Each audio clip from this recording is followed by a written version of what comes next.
तो एक बार फिर से आपका अपना चैनल आर्या मैथ इंस्टीट्यूट में बहुत बहुत स्वागत है। तो चलिए अभी हम लोग एक्सरसाइज 1.2 का सवाल सीखने जा रहे हैं। तो सवाल देख लीजिए बोर्ड पे क्या लिखा हुआ है, मैं बता दे रहा हूँ एक बार। निम्नलिखित संख्याओं को अवाज गुणनखंडों के गुणनफल के रूप में व्यक्त कीजिए। यानी कि साफ साफ इसमें सवाल में कह रहा है कि सबसे पहले आवाज गुणनखंड निकालिए और फिर गुणनखंड को जो है ना गुणनफलों के रूप में व्यक्त करिए। तो ऐसे क्वेश्चन आप कैसे करेंगे मैं बता रहा हूँ। सबसे पहले आप आवाज गुणनखंड फाइंड करने के लिए आप क्या करेंगे, आपको पता है आवाज गुणनखंड निकालने के लिए आप करेंगे क्या, ठीक है ना। आवाज गुणनखंड फाइंड करने के लिए सबसे पहले आप लीजिए जो आपका सवाल है 43 20, आपको पता है ये 2 से लग जाएगा, है ना। 2 से लग जाएगा, 2 से लगाइए, 2 2 दूनी 4 हो जाएगा, 2 एकम 2 हो जाएगा, फिर यहाँ 2 छक 12, फिर 0, ठीक है ना। यहाँ पे देखिएगा फिर 2 से 10 बार में 20 हो जाएगा, एक बच गया, 8 बार में 16 हो जाएगा, 0 2 का टेबल में 0, यानी 2 के पहाड़े में 0 0 बार में आएगा, ठीक है ना। फिर 2 से लगाइए, 2 से अगर लगाते हैं तो 2 पंचे 10 हो जाता है और 2 छक 8 हो जाता है। दुक्का पढ़ा पड़ेंगे तो कितने बार में 0 आएगा, तो 0 टाइम 0 बार में 0 आएगा। चलिए फिर 2 से लगाइए, 2 से लगाएंगे तो 2 दूनी 4, एक बच गया, 2 से 14 है ना 0। इस तरह से देखिए 2 से अगर लगाएंगे तो 2 एकम 2 और फिर यहाँ 2 तिया 6 और 2 पंचे 10। अब साफ हो गया कि 2 से तो नहीं लगेगा, क्यों, विभाज्यता नियम आपको पता है कि 2 से अब ये लगने वाला नहीं है। तो आप किससे लगेगा सर, तो 3 से देख लीजिए, 5 से देख लीजिए, तो 3 से देख लेते हैं, ठीक है ना। 5 और 3 से विभाज्यता नियम क्या है कि सभी अंकों का योग अगर 3 से विभाज्य है तो वह 3 से विभाज्य होगा। तो 5 3 8 और 1 9, 3 से विभाज्य है, ये 3 से लगा सकते हैं। 3 चौके 12, 1 3 बचे 15। एक बार फिर से आप 3 से लगा सकते हैं, 3 का आप लगाएंगे तो 15 3 45 होता है, फिर 3 से लगाएंगे तो क्या हो जाएगा 3 बचे 15, ठीक है। अब आप देखिए ये अब तक हम लोग क्या फाइंड कर लिए, गुणनफल फाइंड कर लिए, क्या फाइंड कर लिए, गुणनखंड फाइंड कर लिए। जैसे कि देखिए 43 20 में क्या क्या आ गया, देखिए 2 गुने 2 गुने 2 गुने 2, ठीक है ना। कितने बार है, ये 5 बार है, हो गया 5 बार।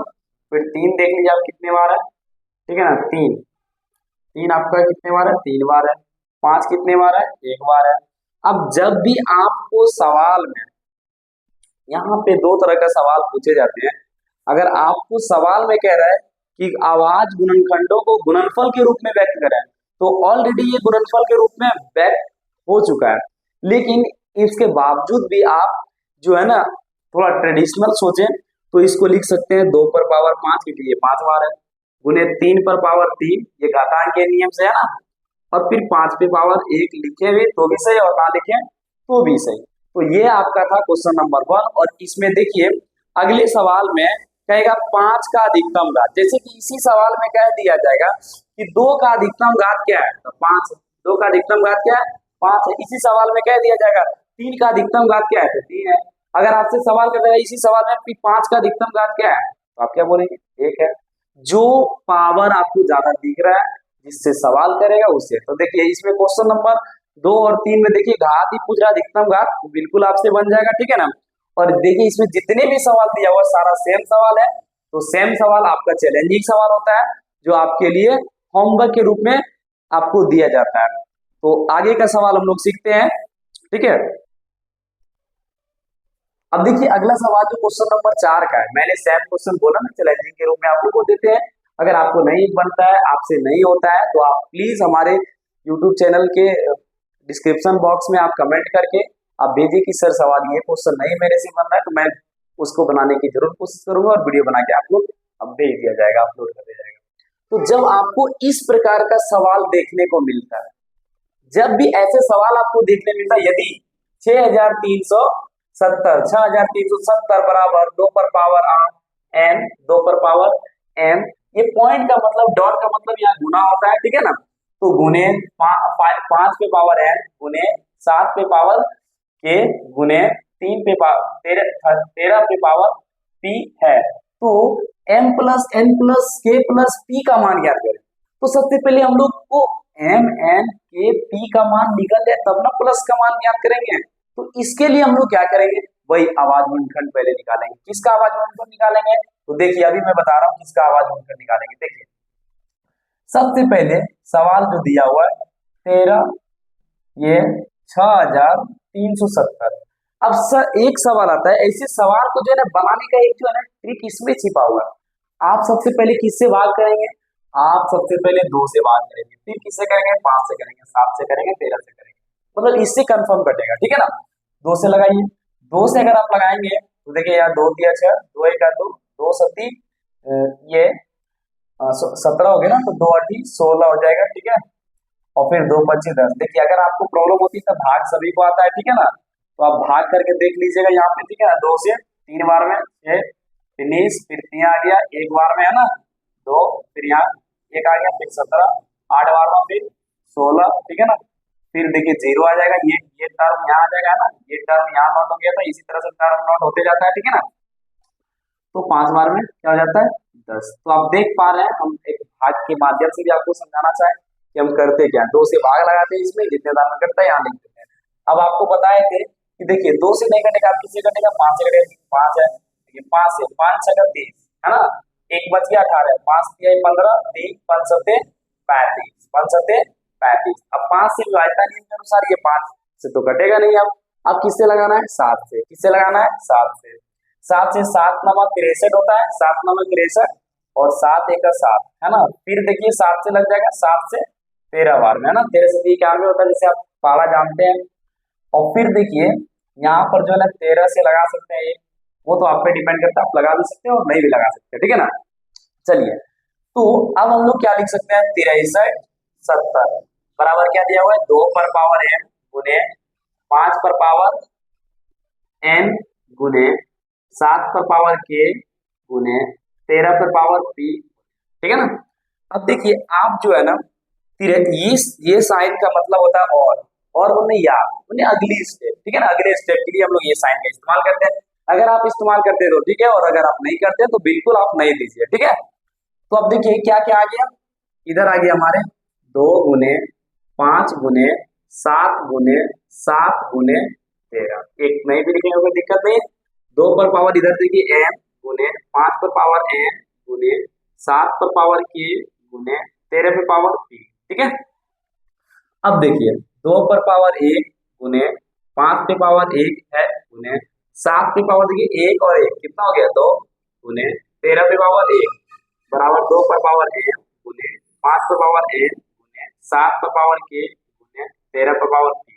देखिए आपको पता होगा समानताओं के आधार पर अगर इस तरह की सवाल जब भी आपको मिलता है तो जो है ना, अगर आधार अगर समान हो तो हम लोग जो है ना घात जो होता है उसको समान होता है। घात का क्या होता है? समान होता है। जैसे देखिए आप इसका और इसका आधार जो है ना क्या है? समान है। यानी कि आप कह सकते हैं कि m बराबर क्या हो गया? 1। m बराबर क्या हो गया? 1। इसी प्रकार आप जो है ना देखिए इसका और इसका जो है आधार के मतलब 5 बराबर है, तो n का मान क्या हो जाएगा? 1। अब देखिए इसमें भी देखिए इसका जो है ना और इसका घात क्या है? बराबर है, तो k का मान क्या हो जाएगा? पावर कितना है देखिए ना, k यहाँ 2। अब फिर देखिए p, इसी प्रकार p का मान क्या हो जाएगा? देख लीजिए आप, देख पा रहे हैं p का मान हो जाएगा 1। क्या हो जाएगा? p का मान 1। ठीक है? हम लोग को क्या निकालना था? m plus n plus k plus p। सो हमें निकालना था m plus n plus k plus p। इसका मतलब हो गया m का मान है 1 प्लस n का मान 1 प्लस 2 प्लस 1। अब आप जोड़ पा रहे हैं कि कितना होगा? देखिए 1 और 1 2, 2 2 4 और 1 5, यानी आपका राइट आंसर क्या हो जाएगा? 5। ये आपका राइट आंसर हो जाएगा। सो जब भी आपको इस प्रकार का क्वेश्चन मिलता है तो आप इस तरह से बनाइए, और आप ये एक बहुत ही आसान विधि है। तो अब हम लोग नेक्स्ट सवाल सीखेंगे, लेकिन सेम टाइप के सवाल को आपके चैलेंजिंग के लिए रोक देते हैं होमवर्क के लिए।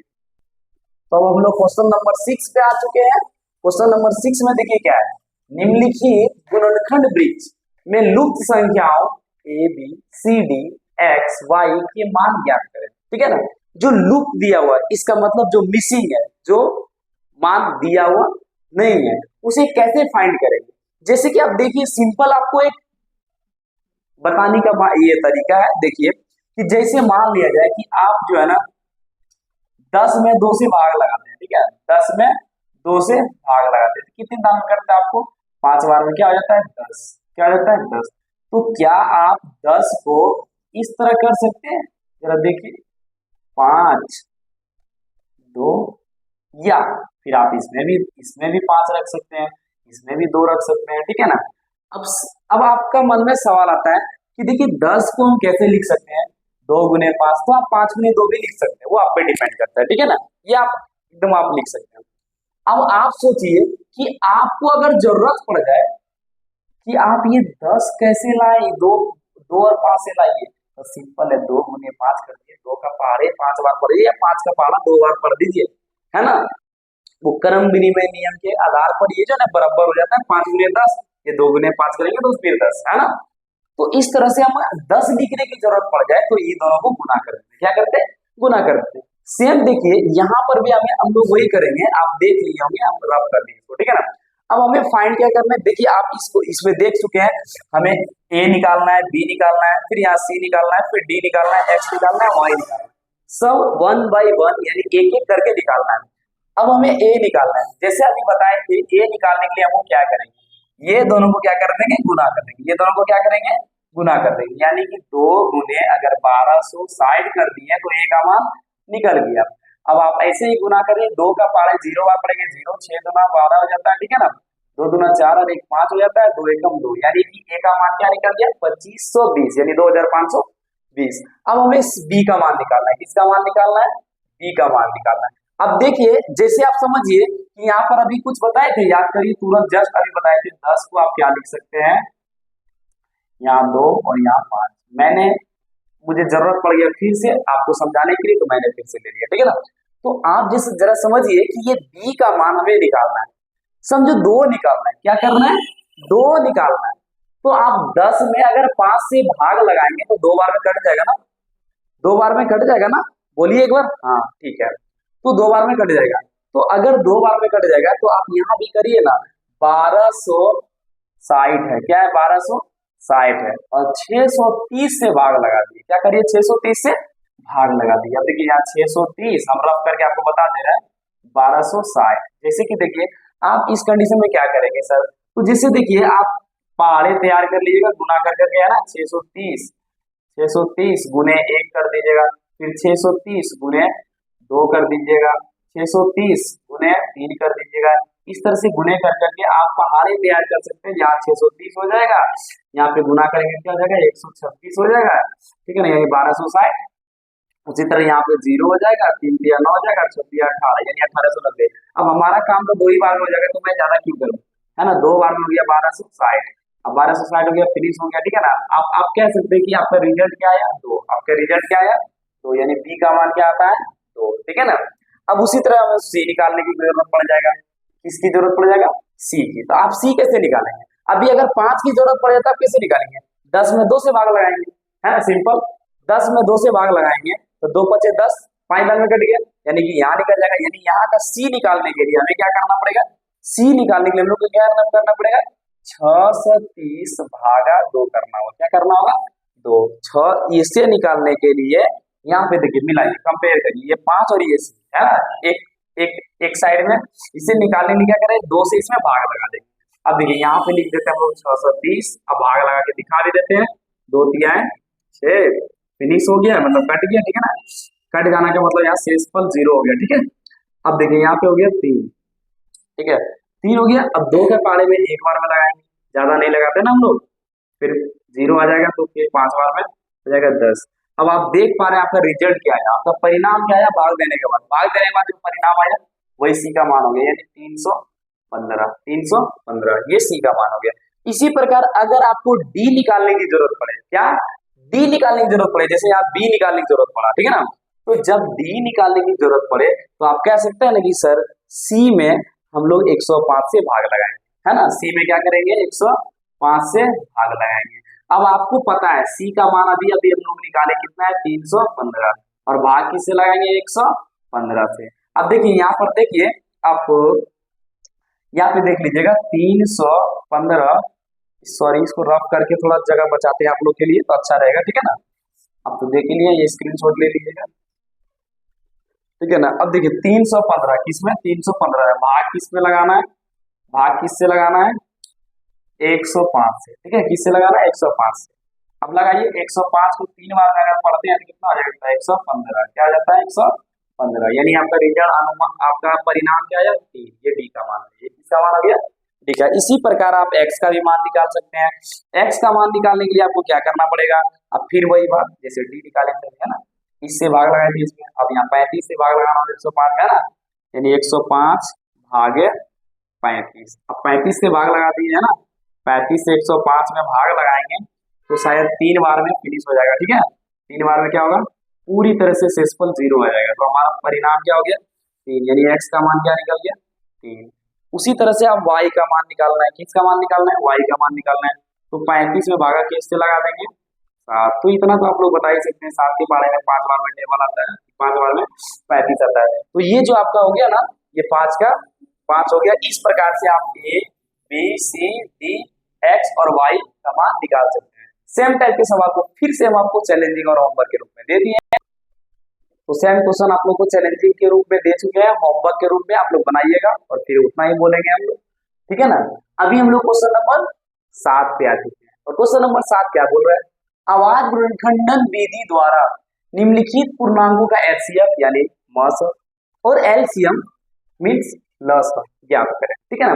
मैं आप लोग को जो है ना आवाज गुणनखंड विधि द्वारा ये मस और लस निकालने की विधि बताता हूँ, ठीक है ना। तो सबसे पहले आप आवाज गुणनखंड निकाल लीजिए, क्या कर लिए सभी के सभी, ये जो हमारे पास दो संख्याएं दी हुई है 96 और 404, ठीक है ना, आपको पता है ना, इसमें हम लोग पहली संख्या को a मान लेते हैं, दूसरी संख्या को b मान लेते हैं, है ना, एचसीएफ और एलसीएम जिसमें प्रूव करने के लिए बात करता है, ठीक है ना। तो अभी हम लोग हमें सिर्फ आवाज गुणनखंड विधि से एचसीएफ और एलसीएम निकालने की बात की जा रही है, ठीक है ना। तो कैसे निकालेंगे, जैसे कि देखिए सबसे पहले 96 है ना, 96 का जो है ना हम लोग क्या करेंगे, आवाज गुणनखंड निकाल लेंगे, 2 से लगाएंगे तो 48 आ जाएगा, है ना, फिर 2 से लगाएंगे क्या हो जाएगा 24, फिर 2 से लगाएंगे क्या हो जाएगा 12, फिर 2 से भाग लगाएंगे क्या होगा 6, फिर 2 से भाग लगाएंगे क्या हो जाएगा 3, है ना। इसी प्रकार हम लोग 404 का जो है ना हम लोग क्या करेंगे, फिर इसी तरह आवाज गुणनखंड निकालेंगे, 2 से लगाएंगे 202, फिर 2 से लगाएंगे 101। अब देखिए 101 आ गया, ये अब किसी से लगने वाला नहीं है, ये अब किसी से लगने वाला नहीं है, ठीक है ना। तो हम लोग क्या करेंगे, 96 की जगह पर जो भी गुणनखंड आया है, देखिए क्या आया 2 गुने 2 गुने 2 गुने, कितने बार आया आप देख पा रहे हैं 5 बार आया जो मैंने लिख चुका हूँ, ठीक है ना, और फिर 3 आया, और देखिए 404 बराबर क्या आया, 4 क्या आया 2 गुने 101। आपको मैं बता देता हूं कि एचसीएफ आप कैसे सेलेक्ट करेंगे, यहां से तो एचसीएफ सेलेक्ट करने के लिए सबसे पहले एचसीएफ का मतलब आप लोगों को बताए दिए थे, है ना, मॉस होता है, इसका full form highest common factor होता है, जो सभी को पता है, ठीक है ना, क्लास 9 10 वाले बच्चे को सभी को पता होता है। आइए तो हमें जानना क्या है एचसीएफ, एचसीएफ को सेलेक्ट कैसे करेंगे, दोनों गुणनखंड में जो गुणज जो है दोनों में अवेलेबल है उसी को हम लोग बोलेंगे एचसीएफ। जैसे कि देखिए इसमें देखिए 2 और 2 कॉमन है ना, हाईएस्ट कॉमन फैक्टर होता है, इसका मतलब जितना को ज्यादा कॉमन करेगा उसी को सेलेक्ट करेंगे। तो देखिए 2 2 कॉमन कर रहा है, 1 2 सेलेक्ट कर लिए, 2 2 कॉमन करेंगे फिर 2 सेलेक्ट कर लिए। अब देखिए एक ऐसा भी नंबर देखिए, ऐसा गुणज देखिए जो किसी में कॉमन कर रहा है क्या, यानी दोनों में अवेलेबल है क्या, उपलब्ध है क्या, तो आप कहेंगे नहीं सर नहीं है। तो इस कंडीशन में आप क्या करेंगे, 2 गुने 2 करके 4 लिख करके आप एचसीएफ निकाल चुके हैं, किसका एचसीएफ निकाल चुके हैं 96 और 404 का एचसीएफ आप निकाल चुके हैं। सर एलसीएम, तो मैं एलसीएम के लिए बता रहा हूँ, एलसीएम आप कैसे फाइंड करेंगे, एलसीएम के लिए जो हाईएस्ट मिल रहा है उसको पहले ले लीजिए, जैसे कि देखिए 2 2 2 2 मिल रहा था, यानी 2 2 मिल रहा था 2 2 ले लिए, ठीक है ना। अब एलसीएम में हम लोग आगे कैसे लेंगे सर, एलसीएम का फुल फॉर्म होता है लीस्ट कॉमन फैक्टर, यानी कि नहीं भी मिल रहा है कम से कम एक भी मिल रहा है, नहीं भी मिल रहा है तो भी सेलेक्ट कर लिए, यानी कि आप यहाँ इसमें 2 है इसमें नहीं है फिर भी ले लीजिए, इसमें 2 है इसमें 2 नहीं है फिर भी ले लीजिए, इसमें 2 है इसमें नहीं है फिर भी 2 ले लीजिए, ठीक है ना, इसमें 3 है इसमें नहीं है फिर भी ले लीजिए, इसमें 101 है, उसमें नहीं है, फिर भी ले लीजिए। गुना कीजिए अब, जैसे 2 दूनी 4, 4 दूनी 8, 8 दूनी 16, 16 दूनी 32, ठीक है। और 3 गुने 101 करेंगे तो क्या होगा, 303। फाइनल रिजल्ट लाने के लिए, फाइनल आंसर लाने के लिए हम लोग को क्या करना होगा, 303 को 32 से गुना करना होगा। तो यहाँ पे देखिए अब आ गया 303 और गुना किससे करेंगे हम लोग, 32 से। जैसे आपको गुना का सारा मेथड पता है, 3 दूनी 6 होता है, फिर 2 का पहाड़ा 0 बार पढ़ेंगे 0 होगा, और फिर 2 का पहाड़ा 3 बार पढ़ेंगे 6 होगा, ठीक है। यहाँ पे डिजिट क्रॉस हो जाता है ना, ऐसे आप कर भी सकते हैं, नहीं भी कर सकते हैं, बस क्रॉस लगाइए या ना लगाइए। अगला 3 गुना 3 करेंगे तो यहाँ से लिखना है, ठीक है। 3 का 0 बार पढ़ेंगे 0 होगा, 3 का 3 बार पढ़ेंगे 9 होगा, ठीक है। अब लिखिए 96, है ना, 96 फिर 96, इस प्रकार आएगा, ठीक है ना। यानी कि आप इसका एलसीएम जो आ गया 96, 96, ठीक है ना। अब हम लोग क्वेश्चन नंबर 8 पे आ गए। जैसे कि मतलब क्वेश्चन नंबर 8 बताने की प्लान नहीं था, लेकिन इसमें थोड़ा सा साबित करने की बात कर रहा था, तो हमें लगा कि बच्चों को कुछ समस्याएं नहीं हो, इसलिए मैंने खुद से बना दिया, ठीक है ना। अब देखिए मैं इस क्वेश्चन को कैसे बनाना है। सबसे पहले देखिए पूर्णांकों के निम्नलिखित युग्मों के एचसीएफ और एलसीएम ज्ञात करें तथा सत्यापित करें कि दोनों संख्याओं का गुणनफल एचसीएफ गुने एलसीएम के बराबर होता है, ठीक है ना। अब देखिए इसमें जो है ना क्वेश्चन, सेम क्वेश्चन जो अभी क्वेश्चन नंबर 7 में बताया ना, उसका फर्स्ट क्वेश्चन सेम है, ठीक है ना। तो आपको हम फिलहाल वही क्वेश्चन लेके बता दे रहे हैं ताकि आपको जो है ना समझ ज्यादा आएगा। जैसे देखिए एक नंबर में दिया हुआ 96 और फिर दूसरा नंबर में दिया हुआ है 404। इसको क्या करना है, पहले एचसीएफ निकालना है। पहले क्या करना है, एचसीएफ निकालना है, फिर क्या निकालना है, एलसीएम निकालना है। तो थोड़ा सा देखिए 96 को हम लोग पहले गुणनखंड विधि से कर रहे हैं, ठीक है ना। तो 2 से करेंगे तो क्या हो जाएगा 48, अभी है ना। 2 से फिर करेंगे तो क्या हो जाएगा 24, फिर 2 से करेंगे तो क्या हो जाएगा 12, फिर 2 से करेंगे तो क्या हो जाएगा 6, फिर 2 से करेंगे तो क्या हो जाएगा 3। इस तरह से हो गया, ठीक है ना। 404 को अगर हम लोग करते हैं, ठीक है ना, 2 से करते हैं तो क्या हो जाता है 202, फिर 2 से करते हैं तो क्या हो जाता है 101, ठीक है ना। इस तरह से हो गया, ठीक है। अब हमें निकालना क्या था, एचसीएफ। एचसीएफ के लिए पहले 96 का जो गुणनखंड आया है वो लिख दीजिए, 2 कितने बार आया है 5 बार लिख दीजिए, ठीक है ना। और फिर 3, इसमें देखिए 404 के बराबर क्या आया था 2 गुने 2 गुने 101। अभी आपको बताइए थी कैसे एलसीएम सेलेक्ट होता है, एचसीएफ कैसे सेलेक्ट होता है।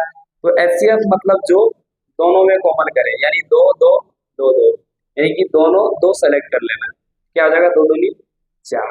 एलसीएम क्या करना है आपको पता है, एलसीएम एलसीएम में जो सेलेक्ट हो रहा है वो पहले उसी को करिए। 2 मिल रहा था कॉमन करा तो दोनों जगह पे, इसको उठा लिए। फिर से जो है ना 2 मिल रहा था, देखिए इसको उठा लिए। अब देखिए 2 नहीं मिल रहा है फिर भी उठा लेंगे, ये भी 2 नहीं मिल रहा है फिर भी उठा लेंगे, ये 2 नहीं मिल रहा है फिर भी उठा लेंगे, फिर 3 को भी उठा लेंगे, अब 101 को उठा लेंगे। उठा लेने का मतलब यहाँ गलत मत समझिएगा, उठा लेने का मतलब यहाँ पे लिख ले रहे हैं, ठीक है ना। अब देखिए इसको गुना करते हैं तो हम लोग अभी अभी गुना किए तो कितना आया था 96 96। ये था एचसीएफ और ये था एलसीएम। अब हम लोग क्या जानते हैं, हम लोग को सूत्र पता है कि दो संख्याओं का गुणनफल, दो संख्याओं का गुणनफल, दो संख्याओं का गुणनफल जो होता है, गुणनफल बराबर उनके जो होते हैं एचसीएफ गुने एलसीएम के बराबर होता है, ठीक है। तो दो संख्या जिसका जिसका भी निकाले थे हम लोग, वो संख्या क्या है 96 और एक 404, क्या है 96 गुने 404, इसका गुणनफल। और एचसीएफ आपके पास क्या है 4, एचसीएफ क्या है 4 और एलसीएम क्या है 96 96, ठीक है ना, यानी कि 9696।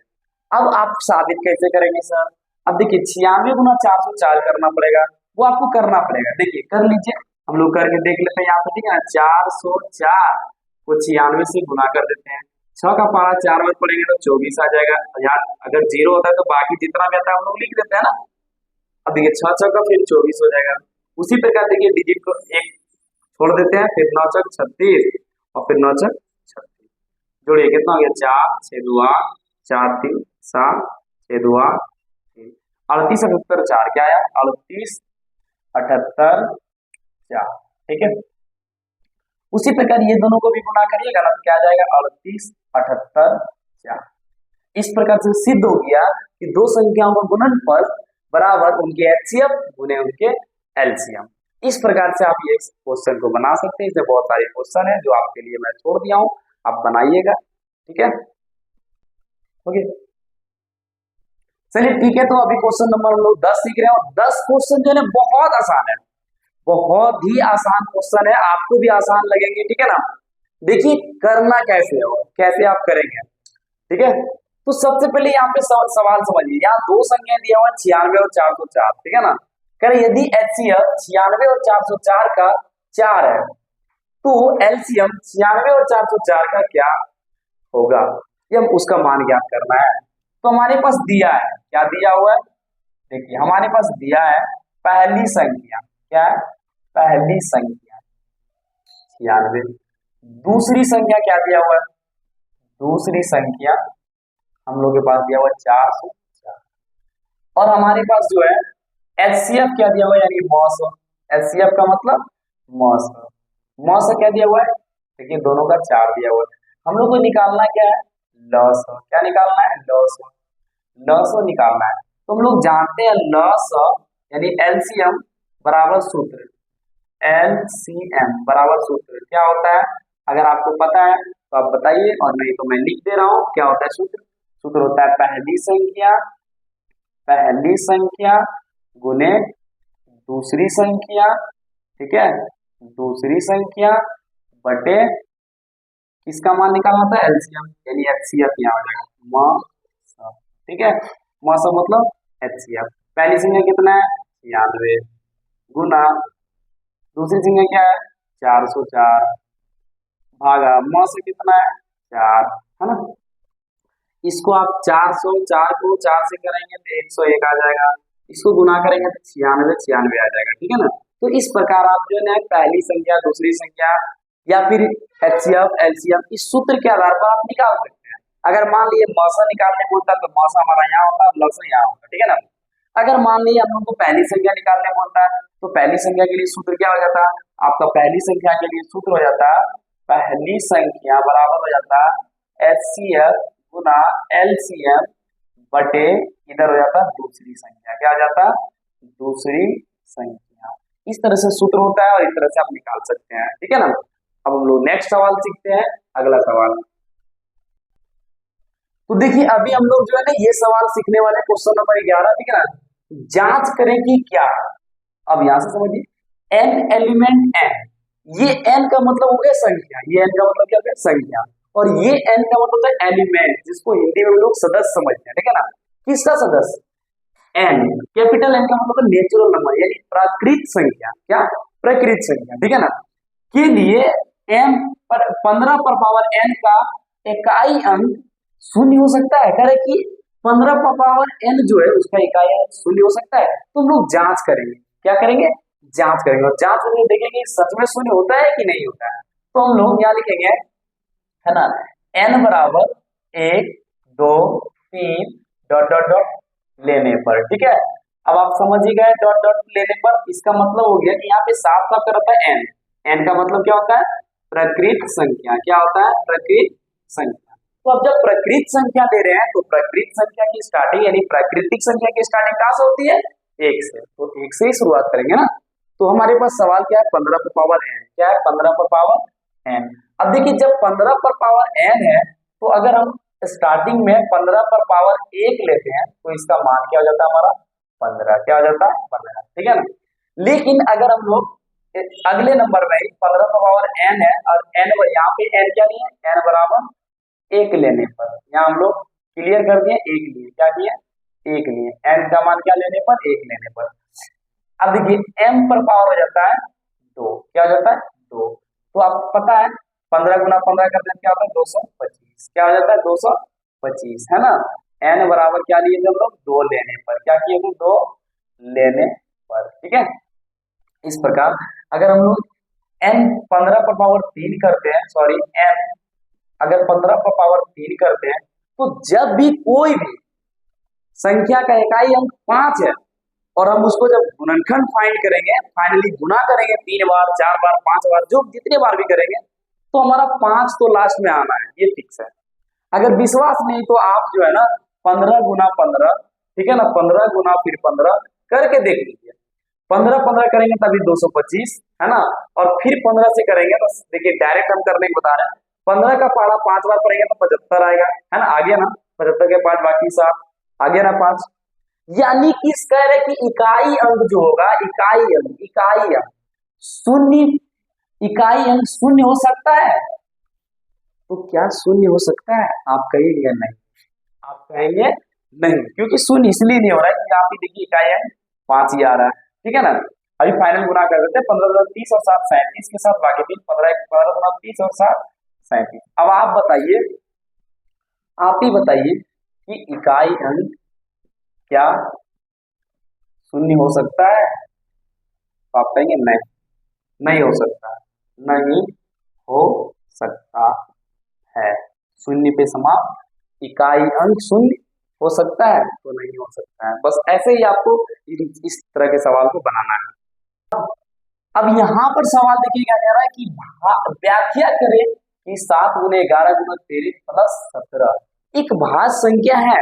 तो भाज्य संख्या किसे कहते हैं? एक ऐसी संख्या जो 2 या 2 से अधिक संख्या से विभाजित हो। एक ऐसी संख्या जो 2 या 2 से अधिक संख्याओं से विभाजित हो, उसी को हम लोग भाज्य संख्या कहते हैं। सर अभाज्य संख्या किसे कहते हैं? तो वैसी संख्या जो केवल एक से या फिर अपने आप से कटे, अपने आप से विभाजित हो, उसी को हम लोग अभाज्य संख्या कहते हैं। इसका एक दूसरा भी परिभाषा होते हैं, जिसे आप इस प्रकार से परिभाषित कर सकते हैं कि वे संख्याएं जिनके केवल 2 गुणनखंड हो, ठीक है ना। और भाज्य संख्या के लिए क्या हो जाएगा?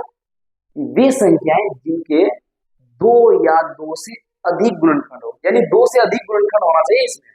चलिए तो इसको हम लोग व्याख्या करते हैं। व्याख्या करने के लिए हम लोग सवाल ले लेते हैं, 7 गुने 11 गुने 13 प्लस 17, ठीक है ना। अब आपको पता है क्या हो जाएगा यहाँ पे 77, और फिर गुने क्या हो जाएगा 13 और प्लस 17। अब 77 गुना 13 कर लीजिए आप, है ना, आप कर सकते हैं ना।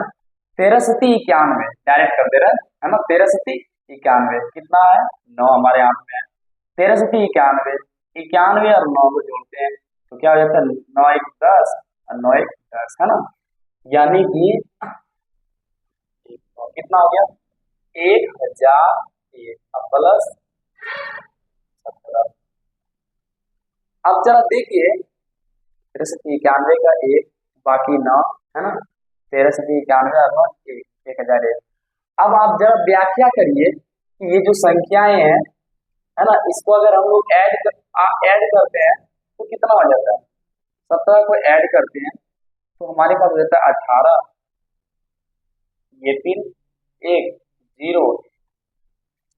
अब आप देखिए यहाँ पे कितना हो गया 10 18। अब आप बोलिए 1018 क्या 2 से कटेंगे? कहेंगे हाँ सर। 3 से कटेंगे तो चेक कर लेंगे, 8 1 9 1 10, 3 से नहीं कटेगा। क्या सर और किसी से कटेगा ये? तो आप देख लीजिए 3 से नहीं कट रहा है, 4 से कटेंगे, 5 से कटेंगे, 6 से कटेंगे, नहीं कटेंगे, 7 से देखिए कटेंगे। यानी कि आप देखिए 2 से तो कट रहा है, ये फिक्स है, लेकिन हम चेक करके देख लेंगे कि क्या ये संख्याएं हैं, ये जो संख्याएं हैं वो 7 से कट रहा है, चेक कर लीजिए। एक बार में 7 आपके पास आया 3 31, है ना, 7 चौक 28, है ना, 28 कितना बच गया 3 38, है ना, 7 से नहीं कट रहा है। यानी कि किसी न किसी नंबर से तो ये विभाजित होगा, ऐसी नहीं कि इसके 2 ही गुणनखंड होंगे। अगर 2 गुणनखंड होते हैं तो हम लोग 10 18 है तो 2 से लगाते हैं कितना होता है 509, क्या होता है 509, ठीक है। अब ये 509 जो है किसी से कटता है, 2 से नहीं कटेगा, 3 से कट विभाजित होगा नहीं होगा, 4 से होगा नहीं होगा, 5 से होगा नहीं होगा, 6 से होगा नहीं होगा, 7 से होगा, 7 से तो भी हम लोग लगा के देखे हैं जो नहीं कटा है, ठीक है ना। तो 8 से होगा तो 8 से भी नहीं होगा, 9 से नहीं होगा, 10 से नहीं होगा, 11 से लगा के देखिए 11 से लगेगा क्या 509, 509 11 से लगेगा क्या 11 से अकॉर्डिंग टू विभाज्यता नियम 11 से भी नहीं कटेगा, 12 से नहीं कर देख सकते हैं, 13 से डायरेक्ट देखिए, है ना, 13 तिया 39, 13 चौका 52, 3 बार में 39 आ गया हमारे पास एक, और यहाँ पे क्या आ गया ये यहाँ पे हो जाएगा 1 और 9, ठीक है ना। 13 9 17 से यानी 117, 13 13 9 117 नहीं होता है, 13 से 14 से देखते हैं नहीं होता है, 15 से भी नहीं होता है, 16 से नहीं होता है, 17 से देख सकते हैं, है ना। तो 17 दूनी 34, 17 दूनी 34, ठीक है। तो हमारे पास क्या आ जाएगा 6 यहाँ, 17 सती 19 से, 17 सती 19 से, 17 दूनी 34, 17 17 का टेबल में 169 आता है क्या, 17 का टेबल में, 17 का टेबल में 17 सती 19 से, 17 36 है ना, 136, 17 9 153 नहीं आता। लेकिन ये तो फिक्स है कि भाग लगाएंगे ना किसी संख्या से ये जरूर कटेगा, ठीक है ना, किसी न किसी संख्या से जरूर कटेगा। अभी हम लोग 18 से चेक कर ले रहे हैं, 18 से नहीं होगा, 19 से कर लेते हैं, 19 दूनी 38।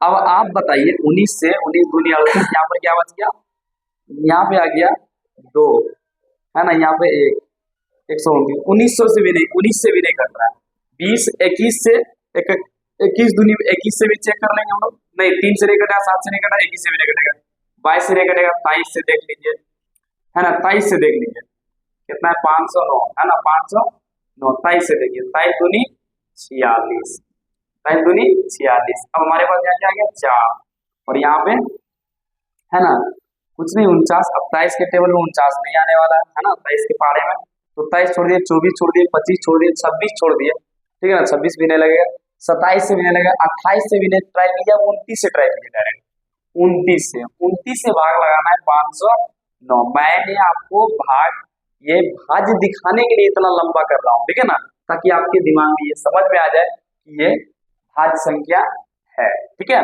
तो 29 से अगर लगाते हैं तो 2 बार में 58 हो जाते हैं, इसलिए 1 बार में लगा सकते हैं, 2 बार में नहीं लगा सकते हैं, ठीक है ना। 2 पर 9 29 होता है, ठीक है, यहाँ पे आ जाएगा 1 और यहाँ पे क्या आ जाएगा 2, 19। 29 में कभी 19 आता है क्या, 29 में 19 आता है क्या, 9 का पारा में 9 दूनी 18, 9 27, 9 36, 9 43, 9 54, 9 63, 9 81, ठीक है ना, नहीं आता है, 29 का पारा में नहीं आता। 30 से मत लगाइए, 31 से देखिए लगा कर दे, 31 से कटने की कोई संभावना है, देख लेते हैं, है ना। 31 से क्या हो जाएगा, यहाँ पर 9 हो जाएगा, ठीक है ना, यहाँ क्या हो जाएगा 9 और यहाँ पे क्या हो जाएगा 9।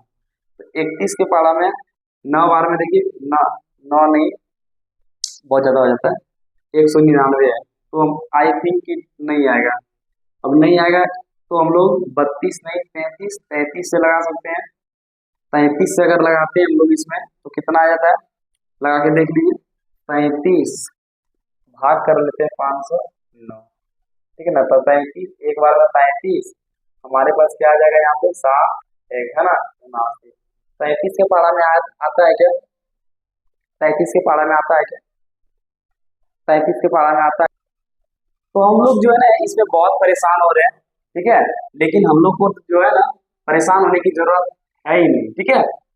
जैसे कि देखिए आपको पता चल गया कि इसको हम लोग 1018 को अगर हम 2 से भाग लगाते हैं तो कितना आता है 509, तो 509 से ये कट रहा है ना, तो इसका गुणनखंड कितने आ जाता है, देखिए इनके 1 है 2 है 3 गुणनखंड, 2 से तो अधिक है ना, तो हम कह सकते हैं अतः यह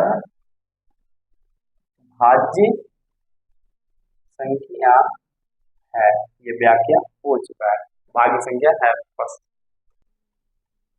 अब देखिए अब हमारे पास आ गए यहाँ पे वर्ड प्रॉब्लम क्वेश्चन, यानी कि भाषावाजी क्वेश्चन, भाषा सहित भाषा वाले क्वेश्चन को आप कैसे बनाएंगे। यहाँ पे क्वेश्चन कह रहे हैं 3 मापदंड है, एक 64 सेंटीमीटर का है, एक 80 सेंटीमीटर का है और एक 96 सेंटीमीटर का है, लंबाई के हैं, ठीक है, तीनों अलग अलग लंबाई के हैं। कपड़े की न्यूनतम लंबाई ज्ञात करें, न्यूनतम लंबाई करें जिसे इन दंडों में से किसी का प्रयोग कर आप ठीक ठीक पूर्णांक संख्याओं में मापा जा सके। यानी साफ साफ कह रहे हैं कि जो ये 3 दंड दिए हुए कपड़े नापने की, ये अलग अलग सेंटीमीटर के हैं, कह रहे हैं ऐसे लंबाई ज्ञात कीजिए, ऐसे लंबाई ज्ञात कीजिए जो इन तीनों से उन कपड़ों को ठीक ठीक माप सके कि इसकी लंबाई क्या होगी। ऐसे सवाल में दिया, लिख दीजिए आप, दिया है, क्या दिया हुआ है, दिया है 3 मापदंड, क्या दिया हुआ है, 3 मापन दंड, ठीक है, दंड दिया हुआ है, जो 64 सेंटीमीटर है, फिर 80 सेंटीमीटर है, तथा और क्या है हमारे पास, 96 सेंटीमीटर। ऐसे प्रश्नों का परिणाम निकालने के लिए आप जो है ना इन सभी का एलसीएम निकाल दीजिए। क्या करेंगे आप, एलसीएम निकाल दीजिएगा, 64, 80 और 96 का एलसीएम निकाल दीजिए। आपको पता है 2 से लगेगा, यहाँ पे 32 आ जाएगा, यहाँ पे 40 आ जाएगा और यहाँ पे 48 आ जाएगा। भाग लगाने आता है आपको, 2 से 16, 2 से 20, 2 से 24, 2 से 8, 2 से 10, 2 से 12, फिर 2 से लगाइएगा, है ना, 2 से 4, 2 से 5, भागा लगाएंगे तो, है ना, 2 से कितना आ जाएगा, 6, फिर 2 से लगाएंगे तो क्या हो जाएगा, 2 से 2, 5 तो आएगा नहीं, है ना, और 3। अब छोड़ दीजिए, अब देखिए 2 गुने 2 गुने 2 कितने बार है देख लीजिए, 1 2 3 4 5 6, 3 4 हो गया, 5 और ये 6, उसके बाद हो गया 5 गुने 3। अब गुना करिए, 2 दूनी 4, 4 दूनी 8, 8 दूनी 16, 16 दूनी 32, है ना, 32, यहाँ तक 32 लिख दीजिए, 5 दिया है 15, 15 दूनी 30, है ना। अब 32 गुना 3 करेंगे तो 3 गुना 2 करेंगे 6, 3 दिया 9, है ना, और ये यानी कि 960 सेंटीमीटर लंबे अगर कोई भी कपड़े हो गए जिनकी लंबाई 960 सेंटीमीटर है, तो इन तीनों डंडों से इसको ठीक ठीक मापा जा सकता है, यानी पूर्ण रूप से मापा जा सकता है। चलिए ठीक है, तो आप ही यहाँ पर मैं आज का ये सेशन को एंड करते हैं। अब हम मिलेंगे नेक्स्ट एक्सरसाइज के लिए नेक्स्ट वीडियो में। तब तक आप अच्छे रहें, बढ़िया रहें, और जो आपको चैलेंजिंग क्वेश्चन दिया गया, जो छोड़ा गया, वो आप घर पे बनाएं। धन्यवाद।